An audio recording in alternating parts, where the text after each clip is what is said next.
Hello, and welcome to Thriving in the Age of Disruption. In today's episode, Dr. Ramesh heads down under to Australia for a heart-to-heart talk with Miss Amanda Ralph, a product strategist and leader who's recognized as one of the region's leading women in product management. Amanda shares her passion for creating value by building products and services that customers love. She also applies her insights in driving product success to life, sharing with Dr. Ramesh how she finds joy in the ridiculous, overcomes crisis, and seeks to empower herself and to mentor others to come out stronger. Welcome to Thriving in the Age of Disruption podcast series. Amanda, you and I met almost 35 years ago. I'm so excited to have you here. I wanted to start off by having you introduce yourself. I'm a product professional who loves exploring problems and finding value. I am a mum to two amazing young women who I'm really proud of. They're quite resilient and they both face different challenges with incredible courage. And they're both really compassionate young women. They're caring, kind young women. So I feel like the world is a better place for them being in the world. I'm really proud of that. I'm your classic sandwich generation woman. I've got parents that are still pretty well and reasonably healthy, but who are young and who rely on me. They're physically and mentally very independent, but I'm there close by and make sure that they're doing well. I'm a wife to a husband who's facing some pretty serious health challenges, and that's taken a lot from me as well. Professionally, whilst I love doing product management, I love the chase of trying to find value and create something from nothing. That's what motivates me, particularly in the last 5 to 10 years. I really have taken on a role of mentoring and helping women, in particular, younger women in the organizations that I've been in, grow and drive their own development and career. So it's the impact that you want to leave in the world out here.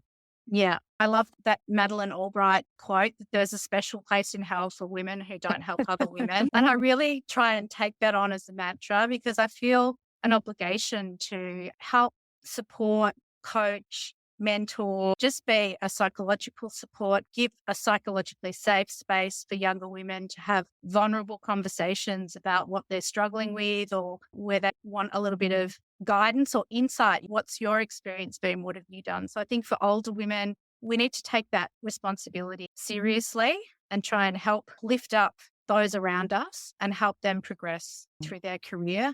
I think for younger people who are earlier in their career, try and find your tribe wherever you are. And your tribe might be within your organization or it might be beyond your organization, something like Product Women, where you can come and have those conversations. But within your organization as well, there's bound to be people, and not just women. I've had some amazing male mentors who've really helped me in terms of my career decisions. But find those people that you can have those conversations with. And be courageous and be a little bit more assertive in actually driving those conversations. Don't be afraid to sort of be quite deliberate or specific about the help that you want or need or the questions that you have. One of the things that I've been guilty of, and I think women are probably more guilty of, is they're a little bit hesitant sometimes. Just be quite deliberate. You can do it in a nice way, but in a way that makes it very clear what it is that you're asking for and what it is that you're seeking guidance on. That's really great advice. Thank you for that, Amanda. You've changed jobs from the time I saw you last in Melbourne. Yeah, I was at a Westminster, I think. I was there for just under 4 years. And then I moved from there to Qantas. Yes. Yeah, I loved working at Qantas. I was at Qantas Hotel and Qantas Holidays, working in a full stack technology business, running a team of product managers. And I loved that. And then a thing called COVID happened. And it was just really challenging to be in the travel sector when all of that was happening. I was really fortunate. I wasn't stood down, but I was one probably out of 30,000 employees. There was only about 2,000 of us that weren't stood down. So there was a little bit of guilt as well as I watched all of my colleagues, including my cousin actually, who's been a pilot with Qantas for over 20 years, just progressively get stood down. Yes. And it was pretty stressful. I had a very good boss and she was really supportive and amazing, but with everything that was happening and the uncertainty around it all, I then had the opportunity to go to Australian Super and work in as their retirement lead and drive the strategy around retirement. And I think, Ramesh, you know that the other context, whilst all of this was happening, Moses, my husband, got diagnosed with quite advanced and aggressive melanoma. He got diagnosed in the midst of lockdown in July 2020 with stage 4 melanoma. And when he got diagnosed, we were kind of told he had about 3 months to live if the treatment was not successful. So that was all going on. Thankfully, he's responded really, really well to treatment, and he's now technically in remission. But that in itself has been a whole journey that's been happening throughout the last 2 years that made some of the decisions quite tough or drove some of my career decisions as well. That's right. And similarly, last year in January, my mother was very, very ill and she nearly died. So she was 8 weeks in hospital, including a couple of weeks in the ICU. Those critical moments make you reevaluate and reassess what's important in your life and where your focus should be. So I was at Australian Super and I was brought in there with a very clear remit around defining the retirement strategy for the business and for the membership. I started to do that and did that very well. And then we had a change in leadership and none of the work of our team got funded or prioritized. And essentially, we lost our entire leadership team. And the day I resigned, a colleague of mine who'd been there for 17 years also resigned. So it was kind of bittersweet. But I guess one of the things I've learned is that I'm probably much less tolerant now than I was previously in terms of a toxic environment or bad leadership. If I can't turn it around, then I'm much less likely than I was early in my career to just kind of ride it through. And I found this job, I'm loving it already. I did a lot of due diligence about the culture, about the person that I'm reporting to. He's very different to me. He's got an erring background. He's exceptionally smart, but he's a real straight talker. He has the back of his team. He lifts his team up rather than trying to, not empower. My boss from Qantas, she's left Qantas as well. She was really helpful and supporting, helping me think through my decision and work out what's the right decision for me. It was great having her help me. She knows me. I've reported to her. She knows my strengths, my challenges. She knows what motivates me. So it was good to have her as a sounding board to talk through that thing. She's also sort of pseudo mentor in some ways, right? Having been your boss. Definitely. Well, where do you work now then? I work for a software company called Papercut. We work in print management software. We're a global company. We're headquartered in Melbourne, but we've got offices in London and in Portland, Oregon, as well as small satellite offices in Singapore, Berlin, New Zealand. We have about 12% of the global print management market globally. Wow, that's neat. Is it a B2B business?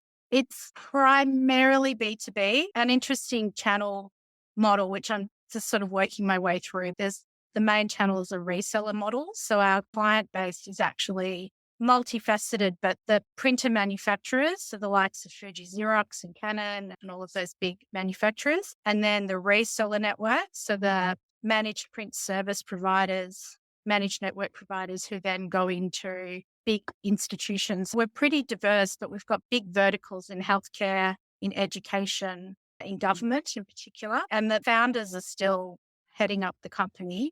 Two founders from Monash, actually, Ramesh. Really? Yeah, they're a bit later than me. They're probably about 4 or 5 years behind me. And they met at Monash. The main founder, a guy called Chris Dance, was working part-time as a system administrator for a local school and saw this gap in terms of ability to manage print. He and Matt, the other co-founder, built this in the garage, basically, the software. And then they ran it sort of as a side hack for about 5 years. They had other jobs and they ran this business. And then they started it up and it started to make more money than their day jobs. So they gave up their day jobs and invested all of their time in this. Yeah, it's a really interesting, quite complex space, a lot more complex than I thought it would be from a product perspective. Essentially, my job will be working across and leading teams of engineers and product managers, design specialists in building software. Primarily, my focus is going to be around SaaS and cloud software. Product management's all about exploring problem space. So problem exploration and then coming up with innovative solutions to solve for those problems and needs. So in this case, from a print management perspective for these different organizations, where is the need? Where is the problem that they need to solve for? It doesn't sound complex, but when you start to unpack it, it is complex, because if you think about a big institution like Harvard, for example, and they've got different print requirements in terms of different formats. They've got thousands of printers across hundreds of sites, buildings. They want to be able to charge for some printing, to restrict printing, track printing, 3D printing, large format printing. More recently, there is also the sustainability focus. So how do you actually minimize printing? Correct. And that's one of the things that's differentiated our product from the get-go, is it has a big focus on sustainability and managing print waste. We've got a new product, which is Forest Positive, which allows our clients to also then basically plant renewable forestry as part of their print package with us. Oh, nice. Moving beyond print workflow, what is printing today? There's a lot of different kinds of printing as well, starting to evolve, 3D printing and different opportunities. So I'm really learning a lot, a bit exhausted, because you're just in that phase where it's just information. To your question, Ramesh, whilst I've skewed towards financial services, I've been in different sectors. I've been in healthcare, travel, banking, superannuation. From a product perspective, it is all about exploring the problem space and finding and creating value. So where is the value? Value to you as a business and value to your customers. And you get that business value by demonstrating and providing value to your customers, value that somebody else hasn't provided, or providing them with more value than your competitor set, for example. That's an interesting point that I wanted to explore with you, because I typically interview our guests on their entrepreneurial mindset. And I define an entrepreneurial mindset as someone who's being resourceful in life, in looking at problems and how to solve them, as well as knowing and managing the risk and the uncertainty around whatever that they are dealing with, so that ultimately they can create value. When you define what you do with product management and innovation, which is essentially exploring the problem space and creating value, I think you're somebody who has an entrepreneurial mindset. Yeah, I don't know how you can be a good product manager and not have it. There's different sort of dimensions. You can do product in a startup sense, or you can do product in a established large-scale enterprise. Each of those models bring different challenges with them. But regardless of whether you're in a startup or you're in a more established corporate environment, to be good at product, you have to be curious. You have to make risk trade-offs and have that mindset of exploring and unpacking a problem and finding, I call it the nugget of gold. Like, what's the nugget of gold that exists in that problem space that is going to create value for you and for your customers? Thank you so much for unpacking that for us. So have you ever been interested to start your own business, since you obviously have that acumen? Yeah, I have thought about it, but then I think probably in terms of life, I'm the anchor in my family. Like, I'm the income provider for my family, and I've probably needed to have a bit more certainty and a bit of stability in that sense. So I haven't taken the leap and founded my own business. That said, I've founded a group called Product Women, which now has over 7,000. Oh, wow. Yeah, it's a great community of women talking about product. Right. So can you share more on how you got around to creating that? Yeah, so I Founding that co-founded it movement? with two other women. One woman who is a business owner. She runs a product management training business called BrainMates, Adrienne Tan. She's based out of Sydney. And another lady called Laura Cardinal. We're at Adrienne's house. We were talking and planning a big conference that we run called Leading the Product. We were having a bit of a whinge, actually, over a bottle of wine about the fact that a lot of the conversations in product management were sort of driven by men, dominated by a certain persona, and that we didn't feel like the things that we wanted to talk about, or we didn't feel that our voice was being well heard. And so it started off as a little bit of a whinge fest. And then we decided, well, there's sort of two choices, right? That we could just whinge about it and feel upset and dissatisfied with it, or we can actually take control and do something about this. So from there, Product Women was born. Oh, wow. And we set up sort of two main locations, Melbourne and Sydney initially. It's changed that a bit. It's now moved more online, and that's been good in one sense because we've captured an audience that's more diverse and more distributed geographically. But pre-COVID, we started trialing a lot of things like running breakfast sessions because most of the meetups run after work. Yes. And a lot of women found that really challenging to have the space and time to go to something after 5. So we started trialing a few things like lunchtimes or morning meetups, which was really good. We also did a bit of a rebrand, and we were very deliberate in our rebranding to have quite a diverse physical representation of our membership. And that was interesting as well. We started to see that triggered a whole new cohort of members who started coming to our meetups. If you look at our branding, we've got women in burqas, women in hijabs, women with green hair, women with light skin, dark skin, curly hair, red hair, just trying to be more representative of our community. We started to see a lot more younger women and also a lot of women who started to attend and participate in our community who were migrant women. And they have a really hard, I love Australia. I think it's an amazing place. And Mish, you've lived here, so you probably have a sense of the fabulous things about Australia. But Australia is also quite parochial. And there's a degree of racism and a degree of bias. And for people who are coming in from other countries to start their career here, even people who can be quite experienced or quite well qualified, they often really find it very difficult to break in and get that first kind of opportunity. Right. And we started to see that in the membership that we had coming in. And it was good because it gave us an opportunity to have some very trusted and open conversations and support each other in how to overcome that challenge. Right. So you've been running this group for about 4 years now? Yeah, I think it's maybe a bit longer now, maybe 5.5. Oh, wow. And it's amazing the kind of success that you've had for what I would call as a movement and a social enterprise. So it's not formally designed to be a company, to sustain that, to get the resources and to keep people engaged in the conversation, with it being almost like a volunteer job, right? Yes. How did the three founders put in your time and effort to sustaining this over the last 5.5 years? We've been really lucky. We've built it out, and we were deliberate in building out a community of really young and connected women who just roll their sleeves up, get in there and sort of take ownership of things. It's not dependent on any one person. We've been quite deliberate in that to make sure that it's a sort of distributed model. Does it mean that you applied your product management and innovation strategies in building this business? Yeah, a little bit actually. Yeah, share with us a little bit more. If I knew that there was a specific way in which I could design my business so that it could be sustainable,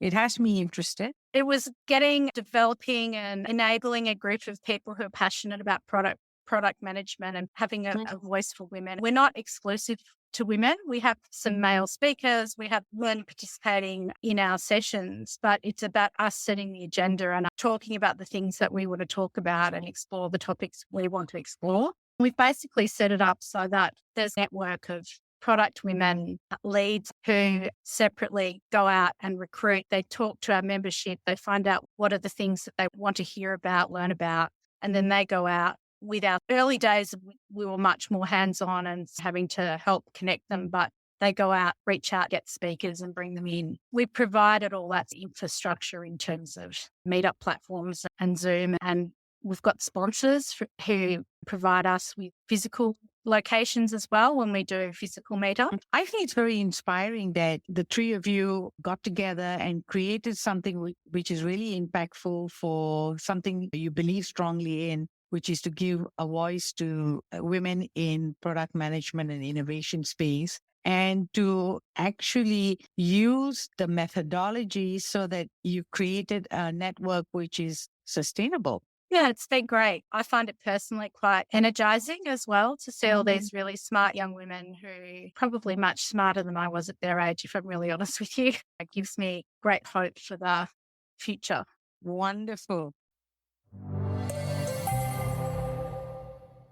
The next topic is all about crisis or setbacks in life. You spoke a little bit about it earlier on, but what we are interested to decode for our listeners is how our guest speakers deal with setbacks in life. Is there a setback that was very defining for you? And how did you deal with that? Yeah, I think my husband's health has been a major intersection in the more recent time in my life. You know, it's pretty confronting as a family. And in one sense, I'm the glue that keeps my family together.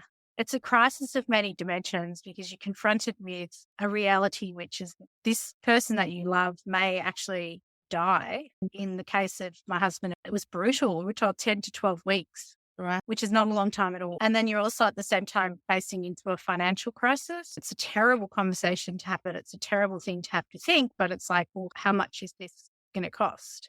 Like, am I talking $50,000? Am I talking $250,000? What am I dealing with here? And then thinking about how do you manage to that? Now, we've been really exceptionally fortunate because there's a thing here called the PBS, the Pharmaceutical Benefits Scheme. And his treatment was put onto that scheme 6 months before he was diagnosed. So his treatment is $8,000 a cycle. And initially it was every 3 weeks. And now it's every month. And we're on cycle 20 something. But because it's been on the PBS, it's been funded under our government and our private healthcare. So we've been exceptionally fortunate. Yeah. That's been one crisis. I think professionally, when I came back from Fiji and was trying to make my way in Australia, ironically, I was on the receiving end of some of that parochialism of Australian businesses not necessarily valuing international experience. And I hope that's changed in the last 15 to 20 years. But when I first came back, I thought, oh, is it just because my experience was in Fiji? And then I connected with people who'd come back from London, from Singapore, from other parts of the world, and they were having a not dissimilar experience to me in terms of lack of real understanding and value of that experience outside of Australia and what that actually brings. And so I had to really work hard to rebuild and establish myself back in Australia. It's kind of ironic because I almost feel the flip side of that is when I worked for Colonial First State in Fiji and also in the big telecommunication company. And I did some really amazing and really innovative things. Like I launched internet services in 3 languages across incredibly diverse literacy group of people who were not just technically illiterate, but quite genuinely illiterate to very, very high net worth corporate enterprise businesses. So the diversity of customer base that I launched that product and service to in Hindi, Fijian and English, 3 languages. And you do all of that on very, very narrow budgets, very, very narrow resource profiles, and you become very resourceful. I did some fabulous things when I was at Colonial First State too, in terms of rebuild a business bank and getting a business banking license from the ground up, which was a fantastic thing to be part of. But you come back here and I don't think there's really an appreciation of the breadth and the resourcefulness that goes with some of those environments. So re-establishing myself here was a bit of a crisis of career and crisis of confidence, I guess, which I've worked my way through. In the midst of that, I've had a couple of spectacular failures, not looking after myself mentally, not looking after myself professionally. And that has a cascade effect on your family. It has an effect on the people that work with you or report to you. And I guess I've learned the hard way through that. I'm much more balanced now in terms of my work-life balance. What I heard from this conversation about dealing with setbacks is that you called out a couple of key things. And one of it was having this sense of gratitude for how life shows up, especially with this most recent medical crisis. If you're open enough, the opportunities will show up. And in this case, having it be funded by, is it a kind of an insurance? It's a combination of the government Medicare, and then we've got private health insurance as well. Right. Yeah. Yeah. And so being present and being grateful for that, right? So that's one piece. And the experience of having to come back and rebuild your career in Australia, having spent some time out in Fiji, was you took on working hard. And that's become your success formula as well, because you don't have a problem in rolling up your sleeve, even though you've done these great and amazing things in Fiji before, which were really resourceful in terms of how you had pulled off the work with Telecom Fiji. You've also developed the skill to be someone who is a quick study. That means taking what applies in a previous situation, adapting it and using it for a new situation. And last of all, learning that over time you could figure out your own life balance with career and with taking care of yourself, because if you didn't, there was going to be damage to yourself and to the people that you care about. Thank you for calling out these things, because it is an important piece of managing a crisis and being able to come out stronger from a crisis. I wanted to ask you what spirituality is for you and where are you in your spiritual journey? I'm not a religious person, but as I've aged and got more experience in my life, I'm definitely more spiritual in terms of being connected to people, my community, and to myself. I'm more comfortable in myself, including my flaws, a bit more accepting of myself, and also much more focused on the spiritual part of my life, not so focused on material things so much as being focused on connectedness, connecting with friends, connecting with family, having meaningful conversations and interactions. And I think COVID has made that even more precious and even more challenging, particularly for us here in Melbourne, where we've had the longest lockdown. Twice in our lockdown experience, we had very, very harsh restrictions, 5-kilometre radius boundaries, only allowed out of your house for an hour a day for months on end, which made that connection even harder and meant we had to be a little bit more innovative in terms of how we then connected with friends and family. That's right. Do you think that it's possible for us to live a simple life in today's world? I think it's challenging. It's kind of a dichotomy of that connectedness, because I'm trying to connect with the people I love and the people that I value in my community at a more sort of base level, making it a meaningful connection. In one sense, that's hard to do, particularly with the noise of all of the technology platforms and information and connection that's kind of now part of our everyday life. I'm like all of us, I've always got my phone, and I'm trying to have moments of not looking at my phone or not having my phone with me and not actually connecting on those things. In fact, my daughter, my youngest, was having a really hard time. She's a frontline healthcare worker, and it's been just so incredibly tough. And so she and I went away for a week, and I deliberately picked somewhere where the Wi-Fi connection and the phone signal was pretty bad. So I had to walk out onto the top of the hill and wave to get connection. And we went on a farm with some alpacas and some sheep. It was really nice to just disconnect from all of that technology. I think where it's hard in terms of a simple life is that all of that information and social connection can make it easy to fall into a pattern or a way of comparing yourself to others and feeling, have I achieved what other people have achieved? That's an easy trap to fall into. Yes, that's so true. The comparison. Often, if we were left to ourselves, we'll be happy with what we have. But the danger is always that when you compare yourself with others, then you fall into the trap of, oh my God, have I done enough? Yeah. I mean, when you look back at your life and you spent almost 10 years in Fiji when you got married, did you find that people in Fiji lived a simpler life?